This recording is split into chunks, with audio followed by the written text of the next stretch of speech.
going to be going next into yours. You're going to be talking about scary stories to tell in the dark. Yes. I'm antsy to watch this, so I'm hoping it's good. Yes. Have you seen this? No, John? I've seen the trailers. But I haven't watched So basically, it's based off the books back in the day. I never read the books. I don't know if you have. I have them on my shelf right now. Oh, wow. Yeah. Need them. So right off the back, it takes off late 60s. So it goes from the what do you call it? The draft. Mm-hmm. All right. So these kids usually get bullied or whatnot, but they play tricks on these other boys. That's all it is. It's classic. It's like a charming 60s feel to it. Like, it's funny in the beginning. You laugh. It's kind of cute. But the little down part of it, because they're going back in the days, it's like, okay, I'm just getting like an It, Stranger Things type ordeal with the walkie-talkie. Okay. There was walkie-talkies in it. It's like, okay, whatever. But later on, they go to this haunted house and they find a book, and I'm just going to keep it short. Find the book, and they start reading it. And it's like, oh, wow, Sarah Bellow. If I remember right, Sarah Bellow? It's some Bellow. I'm getting the name wrong of the person. Pretty much this girl was tortured back in the days, and she was going to let like this conspiracy out with her family and whatnot, but they kind of, what do you call that? Electrocute her? Shock therapy. Electroshock therapy? Yeah, that's it. So then she became all twisted and whatnot, and then tried killing her family through this book. So everything that she'd write in this book would come true. Okay. So when the young kids found this book, they read some of the stories, but then they realized the story sounds like it's about my friend, and it's not even happened yet. So when she's reading these stories, she's trying to get in contact with the friends, like, hey, when you do this, they don't believe her, obviously. So it's like, hey, we'll prove it. You're going to do this in like 5 seconds, whatever. So then like, holy shit, how do you know this? Are you watching me? And then things start to come.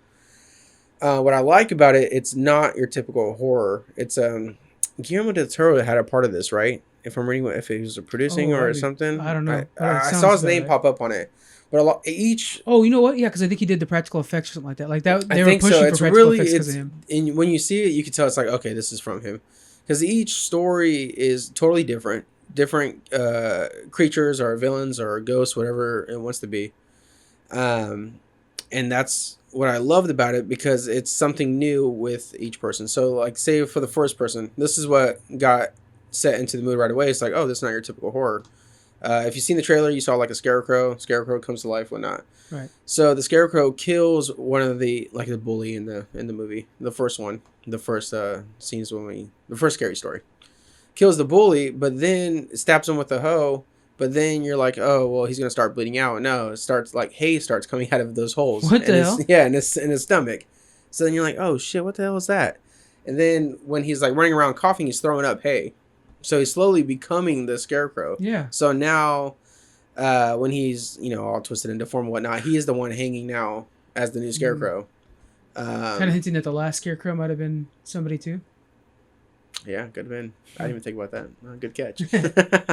but it's insane stories like that. So one of them was real quick where the girl was reading the story like, hey, you got to call my friend because there's a toe in your soup.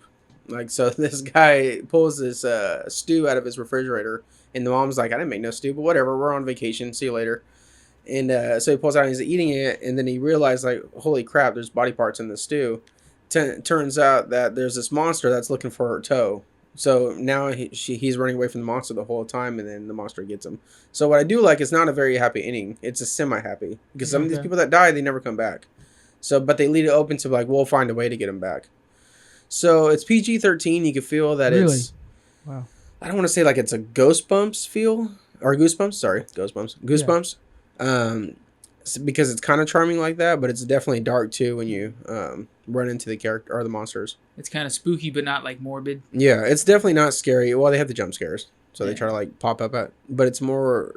I guess kind of thrilling. Like you're excited to see the next story is happening. How many stories do you think there was in that? 1, 2, 3... About 4, maybe 4. But they talk more about other stories that happened before. Oh, okay. But I think you see like a good 4. Was there an overarching story that they were trying? Like, was there an overarching story that had an end, or was it just the start of a trilogy, or was it all short stories, pretty much? Short stories, but you're basically finding out that the woman that was tortured and whatnot that made this book and would tell little kids stories about this book, that she was tortured to not release I think there was like some chemical in the water that this family would give water to people. I'm trying to remember this all, whatever. But there was something in the water she kept saying.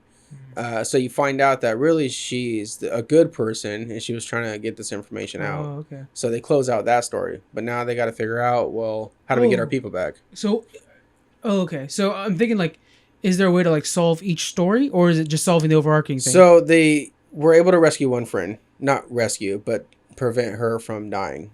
But they were not successful in any other one. And that's what I thought was pretty neat. Kind of sounds like a Final Destination. Yeah, that's what I was thinking the whole time. I guess so, huh? Yeah. But what I liked about it was horror, but it was charming at the same time. So Like you had some laughs. Stranger Things. Yeah, it's not. Yeah. Or like retro Black Mirror. Right? Like not, you can, not future if tech you and did it stuff like ghosty, that. or if you did it horror, Yeah. Like Each one was Stephen different. King's Black Mirror.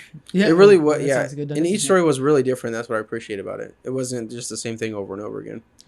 One thing, now if I remember the books real well, like growing up, those were like if you were really cool, like Goosebumps, everybody read. Yeah. Everybody had Goosebumps. Everybody had the Goosebumps collections. But there were only 3 of these other ones, and they were like, okay, but these are real scary stories. They're not like your. They're the big kid books. Yeah, and I have one of them. I used to have more, but they were short stories, and they were like there was no happy ending to these things. They were actually just scary. Like Goosebumps always have a happy ending, like they get the mask off, or it's just a game of tag. No. Like no, they were bad stories. Yeah, This is why you don't answer the door to strangers. Yeah. And these all ended bad. They were just able to help one of their friends out. But that's what I was afraid of in the beginning, or in the end of this movie, is that are the friends all going to pop out now because the girl's fine with. Because basically the little girl tells that girl's story. The main little girl in there tells the girl that was being tortured story. And it gets it out. So she's like, okay, you can have my book now. Basically is what the ghost was. So now she can use the book however she wants?